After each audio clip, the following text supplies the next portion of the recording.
Hello everyone, welcome back to my channel. I'm Hannah and I'm doing another book tag video. This tag is the Finally Fall book tag, and I will leave the original creator of this tag linked down below, as well as all of the questions in this tag. There are 11 prompts, and let us just talk about books that remind us of fall. The first question, I have the questions right below you, so I'm going to be looking down a little bit. The first prompt is, in fall, the air is crisp and clear. Name a book with a vivid setting. I have to scream about The Sword of Kaigan by M.L. Wang again. I read this a few months ago and thought it was absolutely fantastic.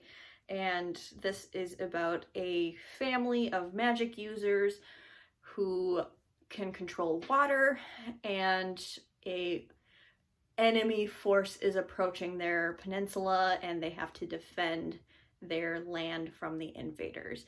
And this is about the mother of the family as well as the 14-year-old son and their relationship, as well as this impending attack. The setting of this is set on a deserted peninsula in the winter time, and you can really feel the cold and the dreariness and the loneliness of this setting. And the setting really plays a part in the plot of the story. It really feels like it is integral to the story. It's not just a place that we plop the story in, it's integral to the story overall. While it's not super fall themed, it is very wintry and icy and chilly and crisp. So that is my answer for prompt number 1. Prompt number 2 is, nature is beautiful but also dying. Name a book that is beautifully written but also deals with heavy topics like loss or grief, as an example. And I have to talk about Dowry of Blood by S.T. Gibson. Now, this doesn't deal with loss or grief, but it does talk about toxic, abusive, narcissistic relationships. And this is a vampire story about, it's like a retelling of Dracula's partners, because he's got 2 wives and a husband, and their kind of messy relationship. And this was one of the most beautifully written books I have ever read. It's just stunning and has some absolutely wonderful quotes in it. And I think the style of writing really enhances the reading experience of this story. So definitely trigger warnings for abuse in relationships. I definitely think it is worth the read if you can handle the content. It is one of the most beautifully written emotional stories I've ever read. Prompt number 3 is, fall is back to school season. Share a nonfiction book that taught you something new. I haven't been in school in a while, so I'm feeling a little old right now. But a nonfiction that I learned something from is 400 Souls. Again, I have lent this to a friend, so I only have the dust jacket, but this is the history of Africans and enslaved peoples into the, from the inception of Black people in the United States to today, and what that history looks like, told through, I think, 40 different authors telling little vignettes throughout history. And I thought this was so powerful and interesting and emotional, and it was definitely, there were topics that I had never heard of before as an American, and we all know about the American education system when it comes to Black history. So I definitely think this is an incredible read and definitely worth it, which is why I lent it to a friend. I think she will really appreciate it as well. Prompt number 4 is, in order to keep warm, it's good to spend some time with people we love. Name a fictional family, household, or friend group that you'd like to be a part of. Now, there are a lot of friend groups in books that I would love to be friends with in real life, but the one that I read most recently is the friend group from One Last Stop by Casey McQuiston. This is a romance novel following August and Jane Sue, and Jane is stuck in a time loop on the subway, and August is trying to help her get off the train. And August lives with a bunch of roommates, and they are all queer and, you know, people of color, and they're such a variety ragtag group of people, and they all love each other so much, and they're so supportive. And, you know, when August tells them about Jane's situation, they believe her and they help her and are just so supportive, and they kind of rally together to help each other with their individual like causes that they're working on. And it's just really beautiful.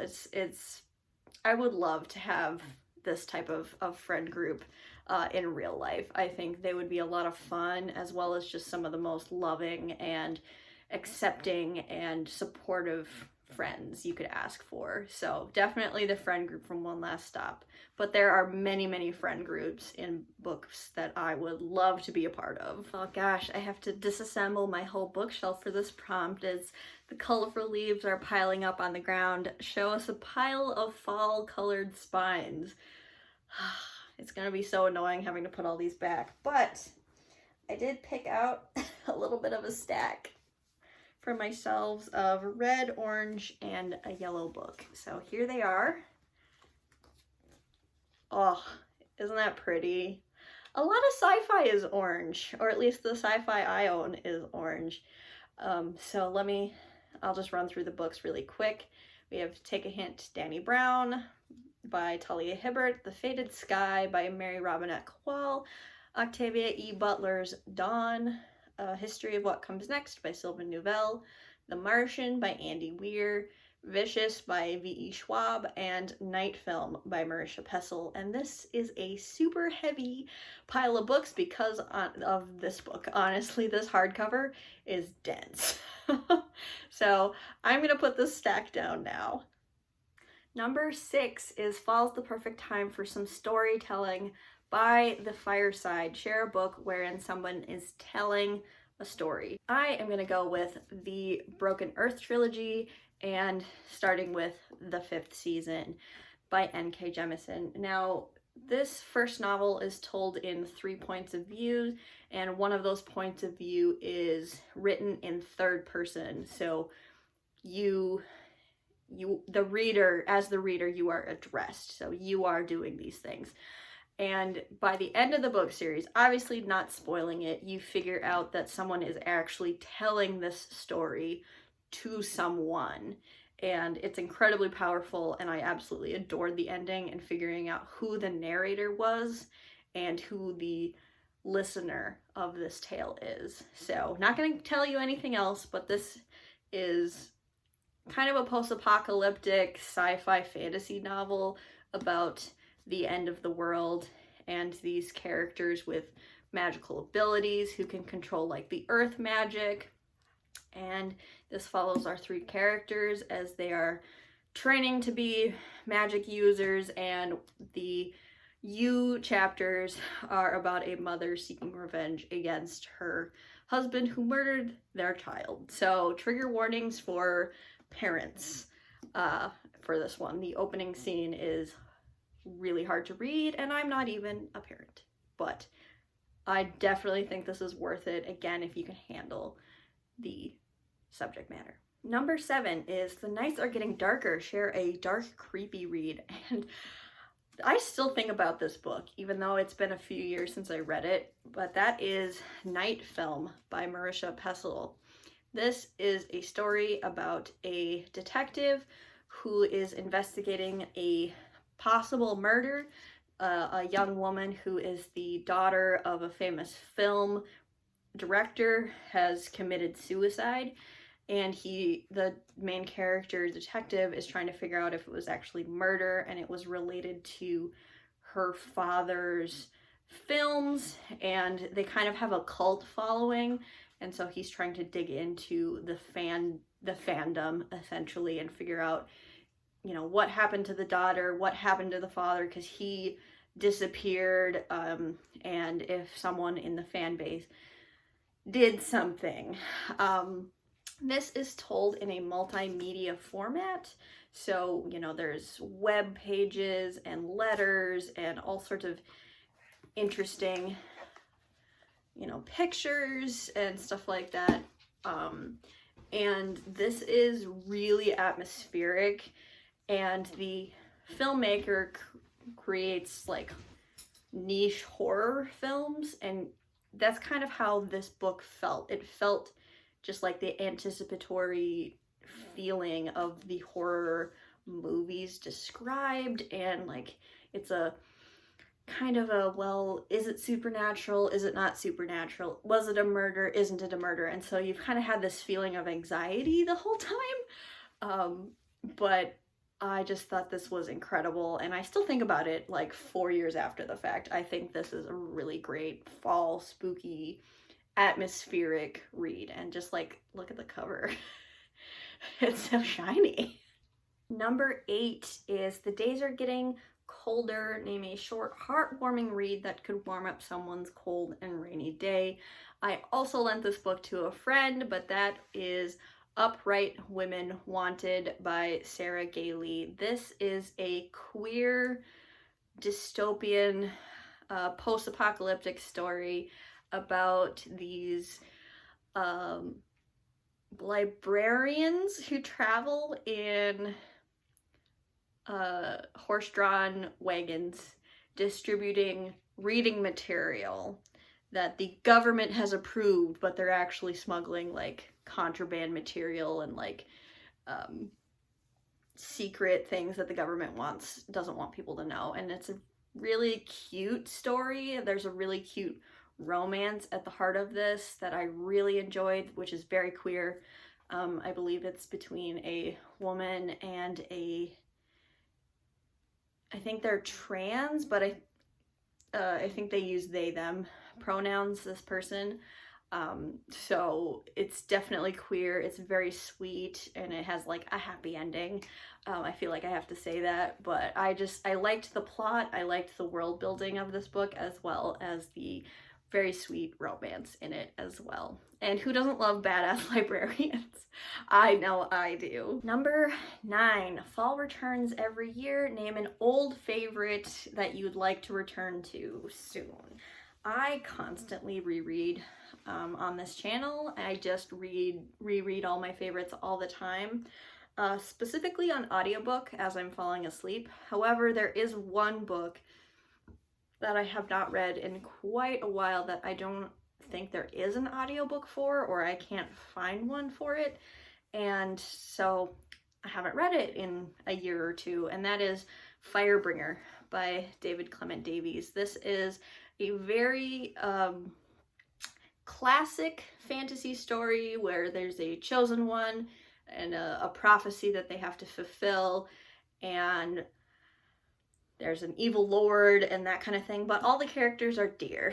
And this was a book that really got me into fantasy, reading fantasy, and I just loved the anthropomorphized deer as a child, and I have read this as an adult, and I really think it holds up.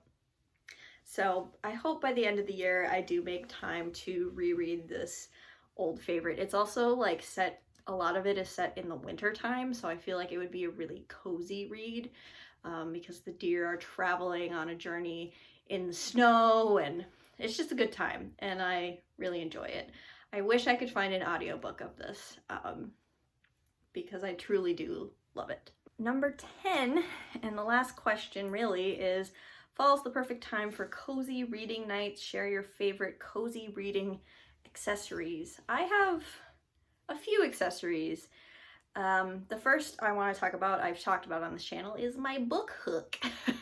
This helps me hold my book open, especially paperbacks that tend to flop closed. This, you put, you know, both sides of your book in here, and it just keeps it open for you. And so this really helps me because my hands get really sore holding books open. So this is one of my favorite things to have as I'm reading. I also really like to have water with me so I can stay hydrated, and it also makes sure I get up every hour to go pee, so I'm not sitting there and reading too long and getting stiff and stuff like that. I also love having a fireplace on. I don't have a fireplace in my home, but I put a fireplace from YouTube on that's like 12 hours. I'll link it below, and it's just like a crackling sound, you know, fireplace noises, and it's really comforting. So it's really nice to have in the fall when I want like that really cozy atmosphere. I put on this YouTube video of this crackling fire, and then I just sit there and I read for hours and hours and hours. So those are my favorite book accessories when I'm reading. That is it. Those were all of the questions, and the last is to tag some other people, and I tag anyone watching. If you want to create a video with, you know, answering these questions and these prompts, I tag you. I just want to say thank you so much for watching, and I will see you in my next video very soon. Bye.